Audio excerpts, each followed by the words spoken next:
Hello, friends.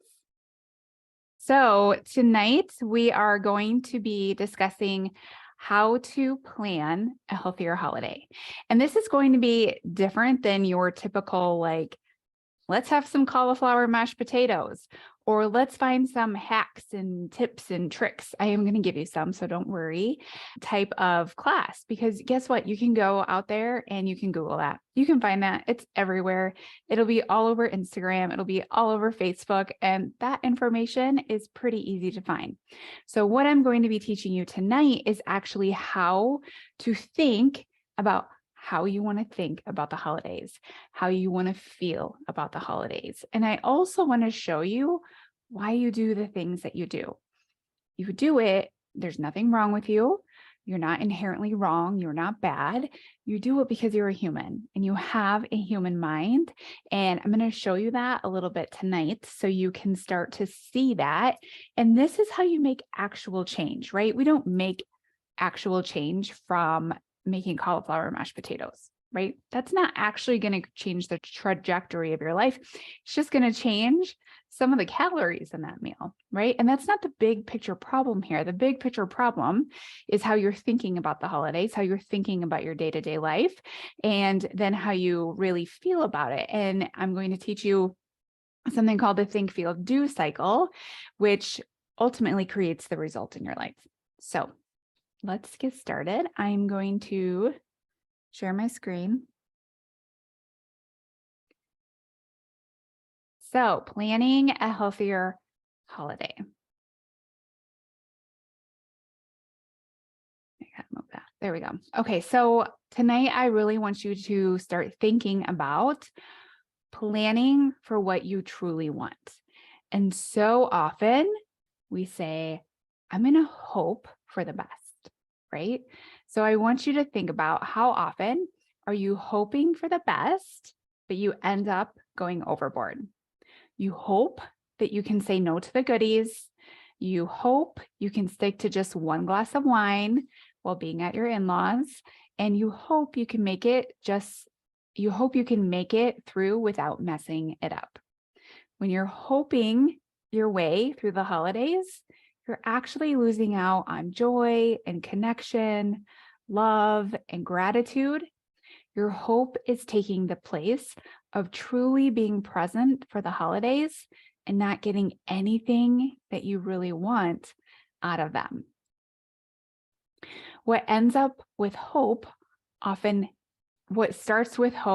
ends up with you negotiating your way through the holidays, but with yourself. You never make the decision to plan intentionally, and you end up having many conversations with yourself about what to do. Should I have another cookie? I'm feeling really stressed. Just one glass of wine tonight. Or I haven't eaten in hours because I just want to get everything done so I can relax. And then what happens when you relax? You say to yourself, I deserve this. I just want to enjoy myself.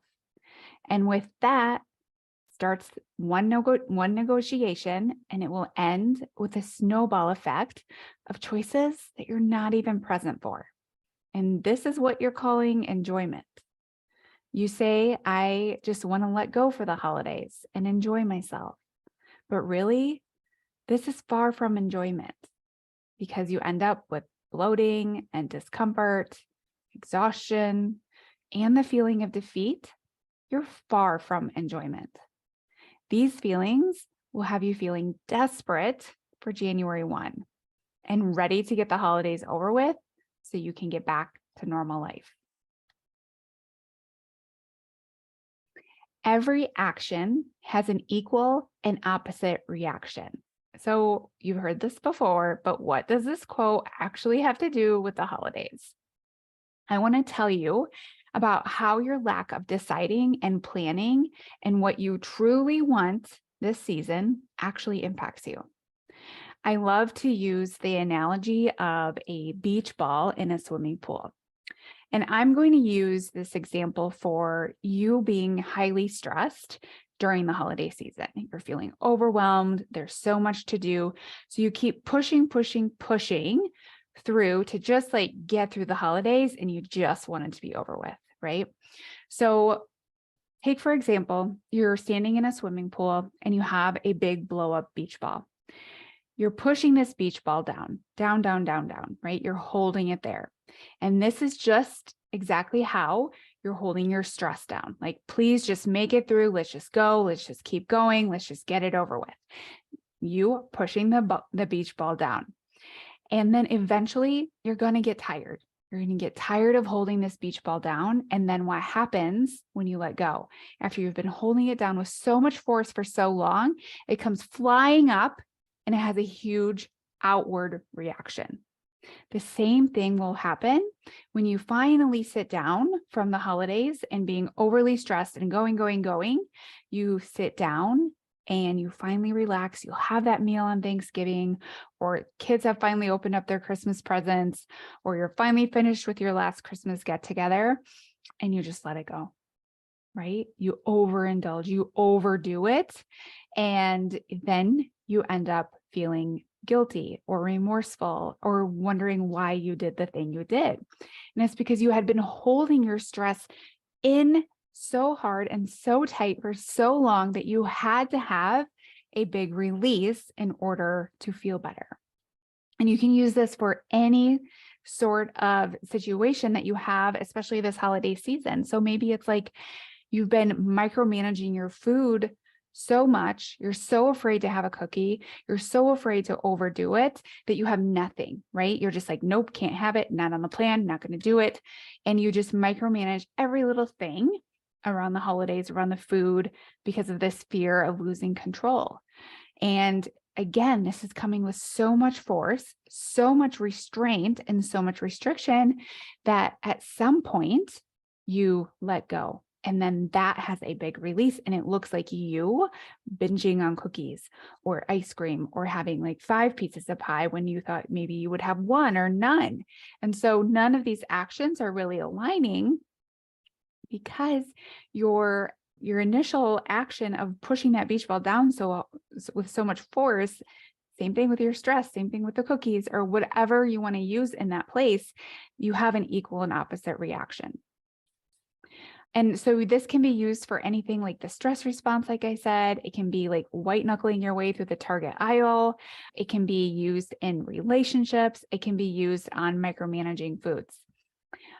If you don't have a plan with actual actions and thinking about what you want and how you'll do it, you'll end up like the beach ball when you finally allow yourself to sit down and relax.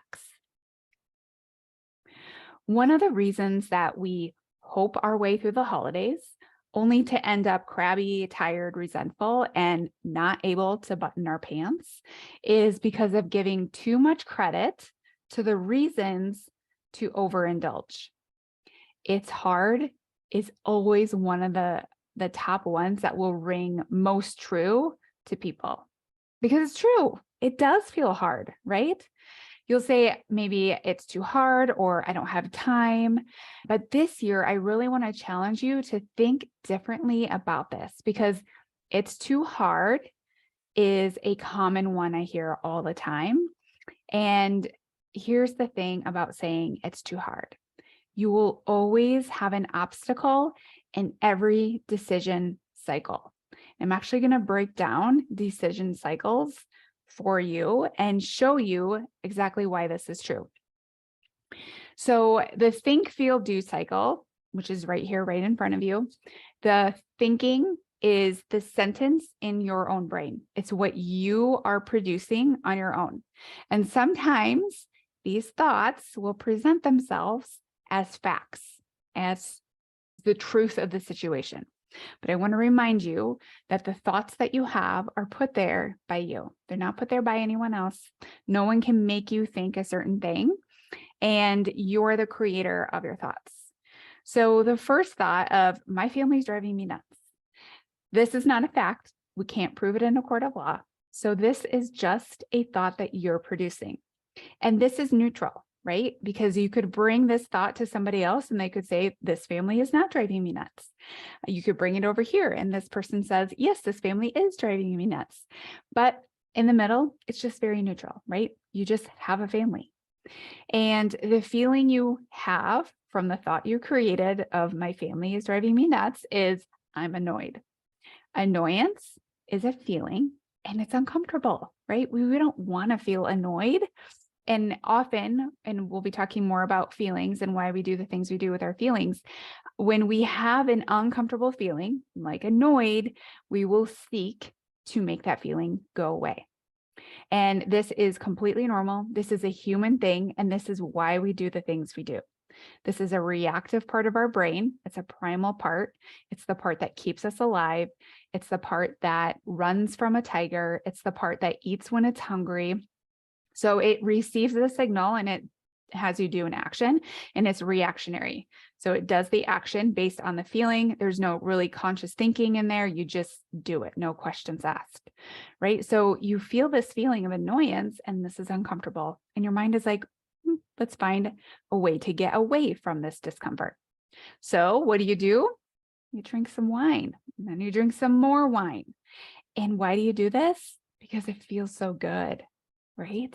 Your brain is like, hey, last time we felt like this, wine worked really well. We should definitely keep doing that. So you'll feel annoyed. You see a bottle of wine and your mind is like, we're going to have the wine. Yes, 100%. And you have the wine and it works, right? You feel so good. Those sips, you taste great. And so then your result is that you have more wine or more wine than what you planned on having. You maybe end up with a hangover. You don't feel great. You're disappointed with yourself. You may have guilt or remorse because you didn't do what you said you were going to do. And guess what? Your family will still drive you nuts. It did not change your family, right? Wine doesn't change your family. It just changed how you felt about your family in that moment. Maybe increased your tolerance to them a little bit, but really your family didn't change and your family could still be driving you nuts even with the wine. And so this is your hard. When I explained earlier that saying like, this is too hard is not really a valid reason because you're always choosing when you're going to have your hard. So in this model right here, you're having your hard later on, right? You're having to deal with the difficult stuff later on. Whereas in this one, we are dealing with the hard a little bit earlier, right? So we're not making this a reaction anymore. We're making this a conscious choice, a conscious point in this decision-making model of allowing ourselves to just be uncomfortable with the annoyance and letting it be there and not drinking wine to make it go away. You're just letting yourself feel annoyed, knowing that there's actually nothing wrong with that and that it's okay to have feelings. So in this one, we still have the neutral thought of my family's driving me nuts. We still have the feeling of being annoyed, which is uncomfortable. And then the next part is what's different. We're sitting with that annoyance. So our action is not buffering away that feeling of annoyance. When we buffer, we're doing things like eating or drinking or watching TV, doing something that allows us to check out from our feelings. So we're sitting with that annoyance and this is hard. Our mind is like, I don't want to do this anymore. How do we get out of this? And so that's when it seeks out something to make us not feel the feeling anymore. But actually nothing bad happens when we sit with our feeling. We can just sit with our feeling and we can learn about it and we can understand it and find out why is it there? Why are we so annoyed with our family in the first place? What really truly bugs us about our family? Instead of buffering it away with wine and checking out, we can actually learn from it.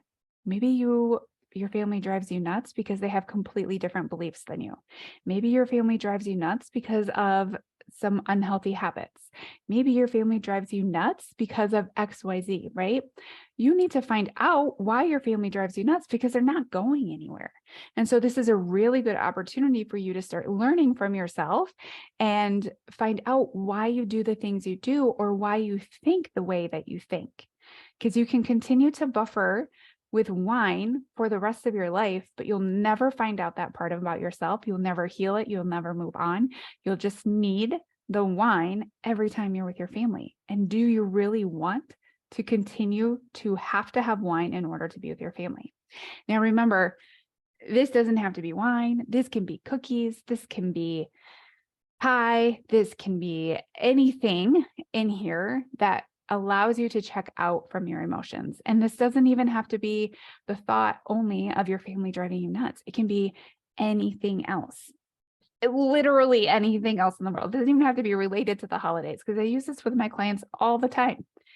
When they come to me with a problem, what are you thinking? What are you feeling? And we figure that out.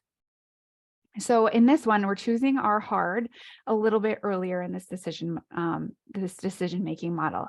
So we're sitting with our annoyance, letting it feel hard, and then our result is going to feel different, right? So our result is going to be that you found integrity in yourself. You increased your belief in yourself that you can do what you said you were going to do. You feel good physically, right? You're not hungover. You feel good mentally because you did the things you said you were going to do. And you also feel good emotionally because you learned how to sit through that urge or that desire to have wine when you said you weren't going to. And emotionally, these feelings that you're feeling, so let's go back to that feeling of annoyed. That feeling of annoyance is going to be like a wave. So usually a feeling will last around 90 seconds. Now, it will come back after 90 seconds, but you can anticipate that the top of that curve where it feels really annoying, and that's the point where you would normally just give in, that it will crest and it'll start to go back down. And then it'll probably come back, right? And then it'll go back down. And that is learning how to sit with your uncomfortable feelings and knowing it's not going to be at the peak for this entire time. It's going to ebb and flow. And if you can get through those ebbs and flows, you can definitely sit through an urge. It's kind of, if you've had babies, it's just definitely like a labor contraction, right? If you can get through one contraction, you can get through another contraction. And so this is the same type of thing. Know that when it feels really intense, it's going to start to go down and it's going to get better. Don't expect it to be gone, but you can expect it to be better. And so now we're experiencing the good parts at the bottom. We're experiencing it as our result, right? And that's what we want. We want our result in our decision-making model to be the good part, because that's what we want. We don't necessarily need to feel the good up here all the time, because the good up here all the time is going to end up with the not so good down here in the result. And so we get to choose. When do you want to experience your hard and when do you want to experience your good? You always have that choice. I'm going to use another example here. The thought that I don't have time. Another one I hear all the time. You probably said it today. I don't have time. I'm so busy. This is neutral, right? Because you can give the same schedule, time, everything to this person over here, and she'll say, I have enough time.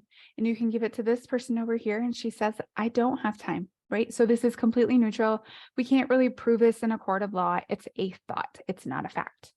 So the feeling from I don't have time is that you feel rushed. This is uncomfortable, right? This is when your mind will find ways to not feel rushed, to get rid of something, to not do something, or to do something half-ass. So it will find a reason to get rid of that rushed feeling. So your action, you maybe skip your healthy meal that you planned on having. And this will feel easier in the moment. Like let's say I brought my lunch to work today. It was a healthy meal. And I decided to skip it and just push through and work. And I'll just grab some candy out of my coworker's bowl and I'm going to just push through there. Because now you saved time, right? You saved a half hour. You didn't take your break. You're just going to work right through it. And so this actually feels good in the moment because what you think you're doing is saving yourself time, which is the problem of feeling rushed. You think you won't feel rushed if you can just have this extra time to do your work. But your result is that then you feel overly hungry for your next meal and you end up overeating. And then you feel bad from overeating. And you don't actually ever create any more time because now you have the problem of being overly hungry, rushed for dinner and overeating and feeling bad. And so this is when you're experiencing your hard. You experienced your good when you skipped your meal, you experienced your bad when you overate afterwards. And so if we flip that around for this next one, you're doing, if you just do what you said you would do and eat your healthy meal that you know makes you feel really good. This is hard, right? Because your mind is like, we don't have time for this. We got to do this. We got to do X, Y, Z. We got to get these emails out. We got to go to this meeting. I don't have time to sit down and eat this meal. But if you can push, if you say to that thought, yes, I do have time to take care of myself. Yes, this will be okay if I take a few minutes to eat because my tasks will still be there when I'm finished. Then you feel satiated. Then you don't feel anxious from being overly hungry. You don't overeat at your next meal. You fuel your body properly so that you can fulfill your busy life. And then you actually create time because you are now purposely fueled for your very busy day. You can make great decisions. You can move your body. You don't feel tanked. You're not on a blood sugar roller coaster from the sugar and then from not eating. So you have now actually created time because you have so much better energy from that meal that you plan to do. So this is just to reiterate, you get to choose, when does your heart show up? Is it going to show up now so that you feel better right now and then you'll feel worse later? Or do you want to just get it over with and feel the bad right now and then feel the good later? And remember that the later is where your result is. So you get to choose the result that you truly want to have or the result you don't want to have. This also goes into like what happens when we feel certain emotions and what is that negative feedback loop? What does that actually look like?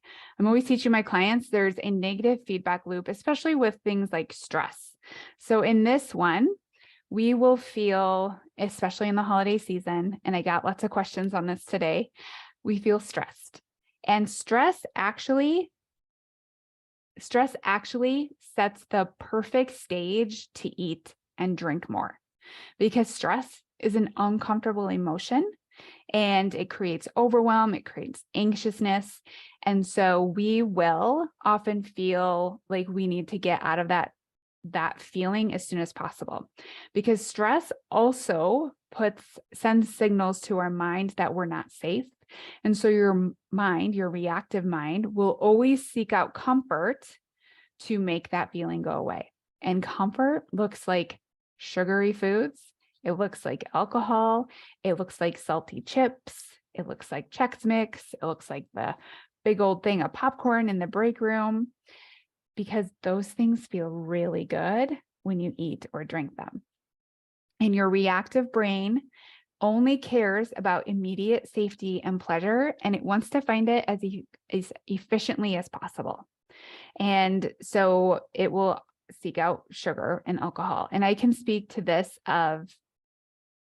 is something that I always struggle with. I am somebody who's very sensitive to stress. My mind likes to just take off with it and just like go. And this past summer, I really started to look very deeply into my relationship with alcohol, because I got to a point where I was like, it's like all the time, it's every day. And this was new for me. I hadn't been someone who would think about alcohol like this, but it was every day. I would like wait for that 5 p.m. I mean, I work from home. I could drink whenever I wanted, but I wasn't, right? I was like, well, you got to at least wait till 5 p.m. So I would think about what I was going to be drinking every day. And I kept asking myself, why do you want to drink? What is it about this? Once I started to notice that it was a pattern, it was happening a lot, especially in the summer. And what I eventually got to was that I was overly stressed. I had spent the earlier part of this year building my business. I was no longer employed as a nurse. And so there was a lot on my shoulders. And so I was stressed from that. I was building a business. I was working from home. I also had COVID at the early part of 2022. I got pretty sick, and it did create a long stress response in my body from that too. And so my body got to a point, my mind got to a point where it was just like, we just like never feel good. we're just always stressed. We always have stuff on our plate to do, and we're just exhausted. And so my mind would go to alcohol every day at 5 p.m. because it's efficient and it feels really good. And your mind will always look for that, right? All you have to do is open up a can and drink it. And boom, your mind is like, problem solved. That felt so good. And it can't get any easier, right? All you have to do is like hit the little tab thing on a high noon, because that's what it was for me in the summer. That's it.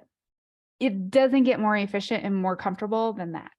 And so every day my mind would be like, let's go there, let's go there. And once I figured it out that that's what it wanted, that's all my brain wanted, was to be able to check out. And it was obviously going to go for alcohol because it was very quick and very easy and it felt really good. And so once I realized that, I was like, hey, you know what? You just want to check out. And you don't have to have this in order to check out. There are plenty of ways to check out of your day without alcohol.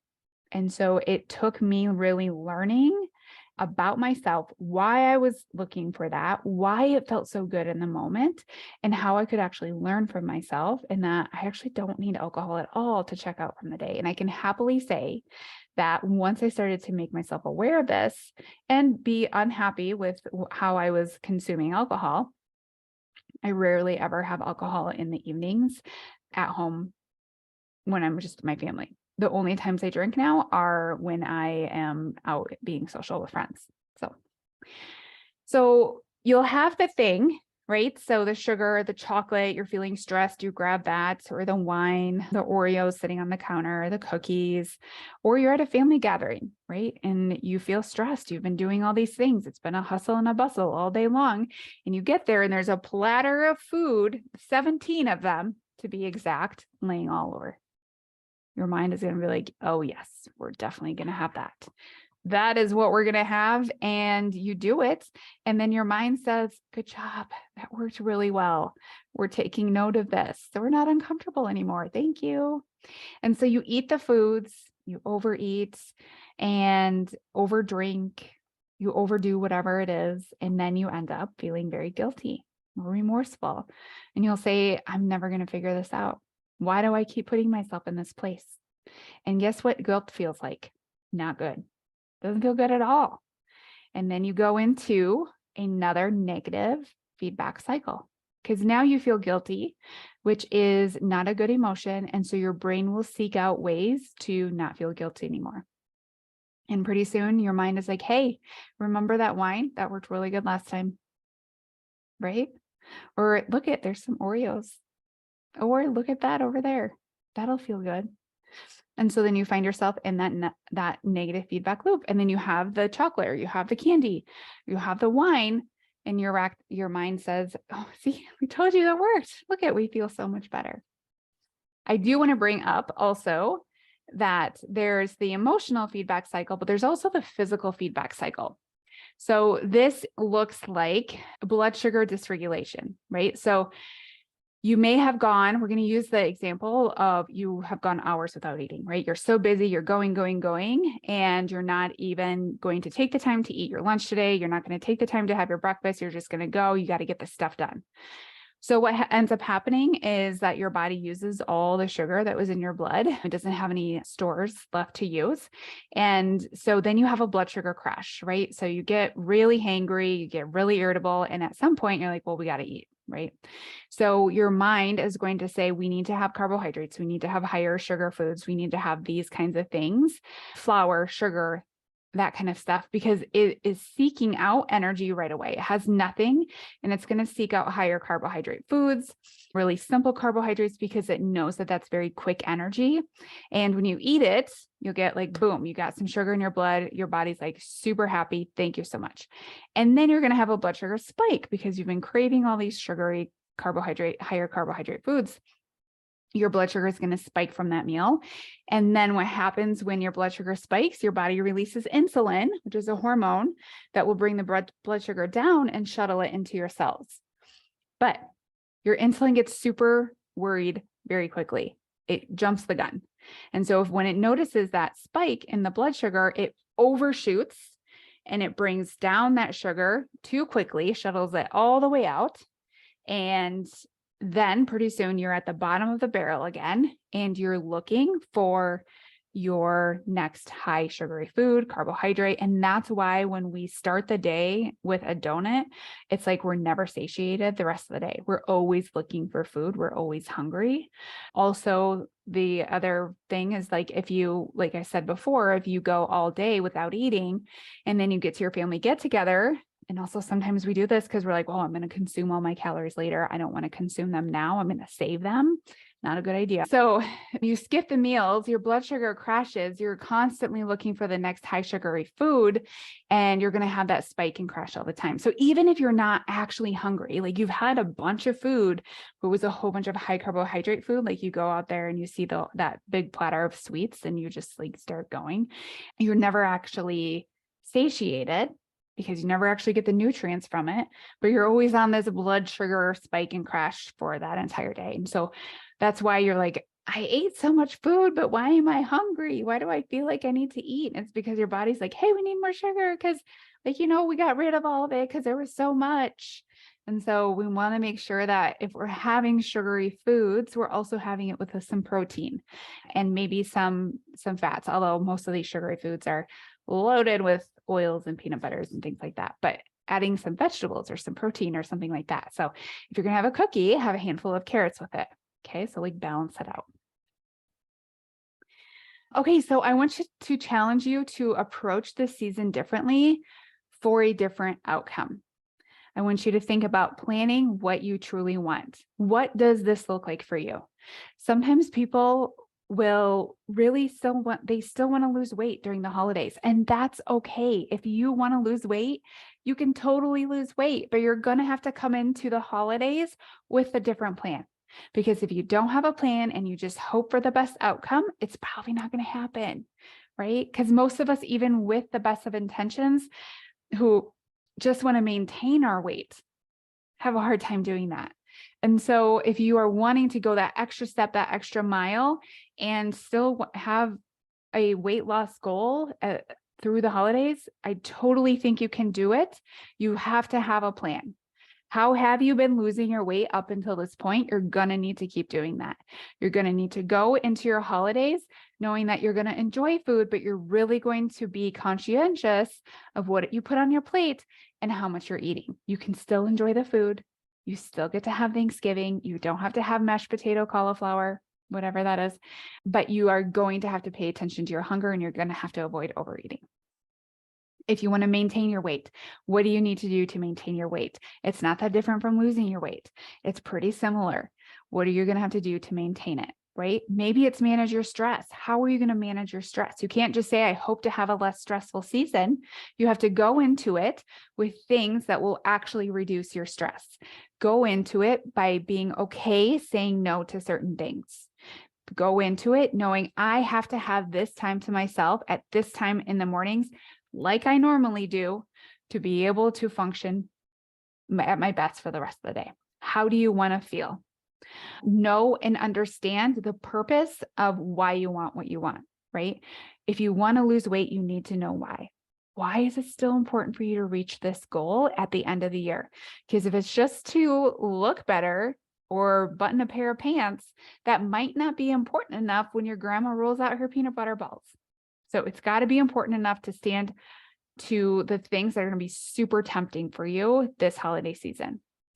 And listening to your thoughts and feeling your feelings. Why are they there? What are they telling you? No blaming, no loathing yourself. Remember that this is new and you're going to make mistakes. And learn from your mistakes. You'll never fail if you're in a learning mindset, right? Because sometimes you will not do what you said you were going to do. And you don't make that mean that there's something wrong with you. You just make that mean that, hey, I'm a human with a human mind, and I'm learning from my mistakes. And I learned that this XYZ doesn't work for me. I'm going to change my plan next time. I'm going to show myself some some compassion. And I know that I can take from this and I can do better next time. So you should have the sheets that came in the emails that will help you plan out how you want to feel, think, and do this holiday season. So if you haven't printed these out, you can do so after this class. I'm going to guide you through kind of how to answer these and how to think about these. So what do you want to feel? And I'll tell you about, like, this is how I want to feel this holiday season. I want to feel calm. I know that this is something that I struggle to do in the holidays. I, in the past, have had way too many things to go to. And I finally reached the point in my life where I'm like, no, I'm just not going to go to like 7 different things. It's not what's best for me. I feel overwhelmed. I feel crabby. I just don't want to do it. And so how do I want to feel? I want to feel calm. And I don't want to need wine in order to feel that. And what are the thoughts that need to happen first? How do I feel calm? And what's the thought? And the thoughts are, they'll be like, sorry, there's a car driving really slowly. Living in the country, whenever someone drives past my house very slowly, I'm always like, oh, what do you think you're going to kill in my yard? Anyway, the thoughts that need to happen first is I am in control. There is more than enough food at Thanksgiving, and I'm not going to run out of food for my family. I need to feel, another way I feel calm is when I'm around food that I tend to lose control over. And for me, it's sweets, is that I can have these sweets at any time that I really want. That's something that we like to tell ourselves this time of year. Well, it's Thanksgiving, so it's the only time I can ever have pumpkin pie, or it's Christmas, it's the only time I can have grandma's cookies. But that's not really true. You can actually have them whenever you want. We just tend to make these rules and create these thoughts that make us feel a certain way about these foods when it's just not even true. And so I can always probably ask my grandma for a certain cookie and she'll make it, right? I can always just make a pumpkin pie on a Tuesday in July. All right. So don't tell yourself lies so that you are giving your permission to overeat. How will this be hard? It will be hard because I know that once I start eating sweets, it's really hard for me to stop. And I know that I will have to be conscious in every choice. And I know that that feels uncomfortable. But I'm going to show up, and this will make me show up differently because I'm not going to be on a blood sugar roller coaster all day long. And what can I do now to make these things easier? I'm not keeping a bunch of sugar out in my kitchen up until then. Because I know what happens is that we tend to start thinking it's the holidays. It's just how it is. We just have these foods here, right? We just make this thing be so true that we must have the cookies because they're on the counter. We must have cookies all the time because it's the holidays. And my kids walk past them in the store and they think they need to buy them. And so how I'll make it easier is that I'm not going to start indulging in the sugars this early in the game, because I know that I have like 6 weeks left of this season and I don't want to be on this blood sugar roller coaster and have cravings all the time, because that's what happens is I start to crave these foods all the time and then I'm never satisfied. And that's how I'll make it easier. So the next page is really sitting down and going through your calendar and seeing truly how many like get-togethers do you really have. This really brings awareness to the thought that I have so many things. There's no way I could be healthy right now. I have to go to all these things and I just can't stay on track. I just can't. So I'm just going to give myself a break. So this will help bring that into perspective, because sometimes we write it down and we're like, oh, actually, I have like 5 things. And when you have 5 things, like 5 events in the next 6 weeks, that's like 6 times 7 is 42. So and then there's 42 times 3, which would be a math number I don't want to do on the camera. So like 6, like 126. I think I got that wrong. Meals and the next through the end of the year, was I going to say 126 meals? So you have 5 of them and you can't stick to a plan. You can't stay on track because you have 5 out of the next 126 meals, right? So we want to put this in perspective.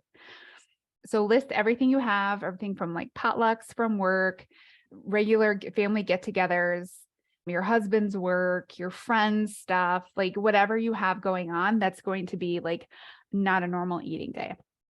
And then I want you to think about what's the most important at these events and what's not important. So like we had Friendsgiving this last weekend. And so that was one of my things on my holiday list, along with Thanksgiving this week. And then we have we have 2 Christmases in December. I'm doing a really good job of saying no. So 2 Christmases, so like 4 events really that are off plan eats. So for my Friendsgiving, what's most important for me at this event? I'm going to be honest, it was 2 glasses of wine. And that was what was most important. What was not important for me was eating a whole bunch of food. So I had some food, but for me, it wasn't like a big, I wasn't like really excited about the food. Now Thanksgiving, I'm really excited about the food. Like Thanksgiving is my jam. I love turkey. I love all the stuff that goes with the turkey. I love that there's no presents. I love that it's at my house and I get to do whatever I want and I can wear my pajamas and I get to make it nice and warm and cozy and I get to set the table really pretty. Like that is what's important for me on Thanksgiving. Wine is not important to me on Thanksgiving. And so now I can really go into it very consciously planning this. And I'm not having an event or a day or 5 events or meals where I'm going ham literally on all of them, right? I'm not having all the turkey and all the wine and all the mashed potatoes and all the pie and all the cookies and all the goodies at all 5 of these things. I'm making what's important for me at this event and what's important for me at that event and what's not important to me. You can also think about like, what's important, like connection. Who do you want to connect with, right? What's not important, like this XYZ, people pleasing, saying yes to things I don't want to say yes to. I'm going to get to that in a minute because I did get a lot of questions on that. And then, okay, some of my favorite tips and tricks. The first one is, I think that one of the most important ones is that we tend to start grazing very early in the day, whatever day it is. And so we take and we eat from the dish, the charcuterie board or the crock pot, whatever it is. We just start eating. We just start grabbing and eating. No, take whatever you're putting, you put it into your mouth, you put it onto a plate first and then your mouth. Whatever you eat goes onto a plate first, and then you can eat it. And then I want you to keep the same plate. I was going to bring a plate in here. And then you take the same plate and you basically use that the entire time. And then you're always visualizing, where was the food the last time I came up here? How much of this plate did I fill up? And then maybe it was like a third of the plate, and then you go and you eat it. And then you come back a little while later, you're going to use that same plate and you filled up a third of it earlier. Well, now you're going to fill up this other third, and then you go sit down, you eat it, and you come back up, and then you're going to fill up that other third. And pretty soon you've created the awareness that you've ate an entire plate of food. Now, this is just to create the consciousness of what are you truly eating at this time? How much are you eating? Because sometimes we are just really unaware when we're grazing, and it's a very slow process, right? We don't have that immediate fullness feeling when we're eating. It's a slower process. So nothing goes from dish to mouth. It goes from dish to plate to mouth. Don't eat what you don't love. And then this also goes into the food pushers. I got a couple of questions about people wondering, what do I do when I feel guilty for saying no? And here's what I want to say is that your guilt has nothing to do with them, and it has everything to do with you. And them wanting you to eat the food has nothing to do with you, and it has everything to do with them. So we talked about the think, feel, do cycle earlier in the lesson. You have your own think, feel, do cycle about the foods around you. And so does Grandma and Aunt Susie and your mom. They have their own think, feel, do cycle. Let them have yours and you can have yours.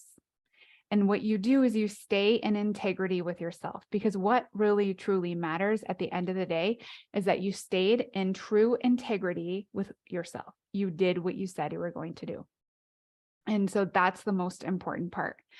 And remember and see your grandma and your Aunt Sally and your mom with grace and love, because a lot of times they're offering you this food and they're offering it from a place of love from them. Like, this is how I show you love, is I give you the food that I make, right? And food has that connection too, especially on Thanksgiving. And so remember that that's where they're coming from. And also, if they get upset or mad, also see them with love, because you've probably always ate it, right? You probably always ate this thing you didn't love, but you did it because she wanted you to, because you wanted her to feel better and she wanted to feel better. So she's like, please eat the thing I made you so I feel really good, right? But we can't hand our emotions off to people. It doesn't work that way. So she's always known you to eat the thing. And so she can be confused about that. That's okay. Just see her with love and be okay with your reason for eating it or for not eating it. That's the key thing. Be okay with your reason for eating it or not eating it. Drink lots of water. Drink your normal amount of water. You might feel like you're too full for water. You still need water. So drink your normal amount, especially right away when you get up in the morning. And then the next morning, you're going to be nice and waterlogged from all the sodium. Still drink your water. You got to flush that stuff out. Eat a normal meal, eat normal breakfast. So I tell all my clients, eat a smoothie because you're going to get your fiber in, you're going to get your veggies in, you're going to have nice blood sugar regulation set up for the rest of the day. I have tons of smoothie recipes out there and it's, easy to make a smoothie. So do a smoothie in the morning.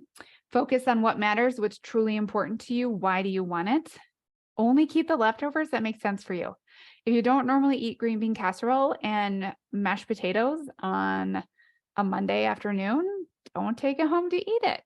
Take home the stuff that makes sense for you to eat. For me, I'll be eating turkey for a good week. I love turkey. We'll also have ham. I'll also have some veggies, right? So those will be the things that I'll keep for leftovers. The other stuff, ship it on out. I don't need it hanging around here. Yeah, and then go for a walk outside. It's going to be nice out this week, so make sure and get out and expose yourself to sunlight. This will help you sleep better in the evenings. And then also start getting some steps in, right? Because we want to start using that sugar that's in your blood so we don't end up with that huge spike and that big crash later on. And this year, I challenge you to understand yourself on a deeper level, because I can give you the tips and tricks, but these are short-term solutions to a long-term game of understanding yourself on a deeper level. This is why cookie cutter plans don't work. They don't teach you about yourself. They only teach you about the plan, and the plan actually isn't solving any problems. It's how you think and feel and what you do, which creates the result of your life. And it's not that we have little time, but more that we waste a good deal of it. And I want to let you know that the end of the year does not have to be like every other year. The times that you snowballed and ended up regretting your actions and upset about the result that you created for yourself. Or maybe the years where you created ridiculous rules for yourself and you micromanaged every bit of it only to end up miserable. And you don't need more rules. You need to understand your relationship to food and your drinks and your thoughts. It can actually look like choosing consciously and deliberately versus overindulging and feeling bad about yourself for the next 6 weeks. You can choose joy, peace, and connection with yourself and those you love, instead of what ends up being the opposite, which is stress, disconnected, just wanting it to be over with and stuffing your face in the meantime. You've often thought, I don't know why I can't be consistent or why I can't prioritize myself. And you may even think that you feel stuck or lost on even where to begin. But what if you could think, I've actually built sustainable habits and I won't have to start all over again at this time next year? What if you could think, I feel in control of my food choices and I know that I don't need to be perfect to see results? And what if you could think, I've learned the physical, emotional, and mental components of health and weight loss, and I understand myself more? Because you can become a healthy woman who loves her body and loses weight sustainably without quick fixes, starving yourself, or losing your mind. So another question I had was feeling anxious and out of control at this time of year. And what she had said in her question was that one of her thoughts is that it's impossible to get everything done. And what I want to offer to you is that if you're going to say those things to yourself, this is impossible to do, of course it's going to feel impossible, right? You can't say those things to yourself and expect yourself to feel like it's possible. Now, if you're saying that to yourself to bring awareness that something's got to change, I can't do all this, and that doesn't mean that there's anything wrong with me, right?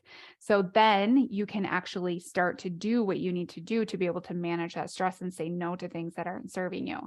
And what she said, what often ends up happening is that she feels out of control and she ends up grazing on food in order to make herself feel better. And so that goes back to that think, feel, do cycle, right? So the thought is, I can't do all this. I feel very overwhelmed. And then she sees the food. And so she eats it because it feels really good at that time. And so we just need to take a step back and we need to start managing all the things that are on our plate. Control what you can and what's in front of you, which is yourself. You can control yourself. You can't control other people, even your kids. You can't control your boss. You can't control your coworkers. You can't control your husband. You can control yourself. You can control how you think, how you feel, how you show up, and the rest will fall into place. But you have to take care of yourself first, because otherwise you're just going to get there and you're going to fall flat on your face because it feels really good, right? So you want to choose, where do you want to choose your hard? We talked about food pressure, pushers, judgment when you choose something healthier. So remember that judgment is coming from someone else's think, feel, do cycle. And often, well, and always has something to do with them, right? It actually has nothing to do with them. It has to do with them, with you. It has to do with them and their insecurities. So they're going to judge you out of an insecurity about themselves, right? They're thinking that you're doing something wrong because they think that they're doing something right.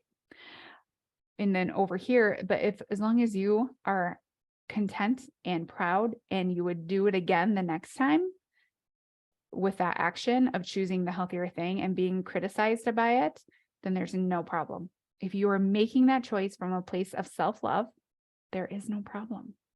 That is what I coach, especially in Mindfully Well, because the model that I teach from the physical, mental, and emotional components of weight loss. And so in the middle, that is connecting all three of these things is self-love. And if all the decisions that we make for ourselves is coming from a place of self-love, self-respect, confidence, self-concept, all of that in here, then there is no problem. Then any decision that you make will make sense because it came from a place of self-love. And so you don't ever have to worry about somebody else's judgment against you, because your choice came from a place of self-love. And their judgment on you is not coming from love, right? We don't judge the people we love. We don't judge the people we love. Not from a place of love. They may think it's coming from a place of love. It's not actually coming from a place of love. It's coming from a place of insecurities and being unsure of your own self. So guilt and saying no. We talked a little bit about that. I want to talk a little bit more about the feeling. I forgot to mention this, the feeling of like, this is impossible, the person that said that. And when we are in the holidays, we tend to get very overwhelmed by all the stuff that we have to do, and that our days look different. And that bugs us, right? Because we can't do all the same things, especially if you're a type A like me. Like, I want the same day every day, but then all of a sudden the kids are home and things are crazy and we got to go here and there and I got to go grocery store 7,000 times. Plan a different plan. These days are different. If you expect them to be normal, like a Tuesday in March, you're going to be highly disappointed. So expect that these days are going to look different, and it's okay to plan a different plan for these days and allow yourself some room. Allow yourself some room to feel, to maneuver, to think, and create a different result for yourself. Because if you're just going to be annoyed at the days over and over and over again, you're basically down here, you're just creating misery for yourself for the next 6 weeks. You can adjust it up here, plan a different plan so that down here, your result is what you truly want during the holidays. Bye.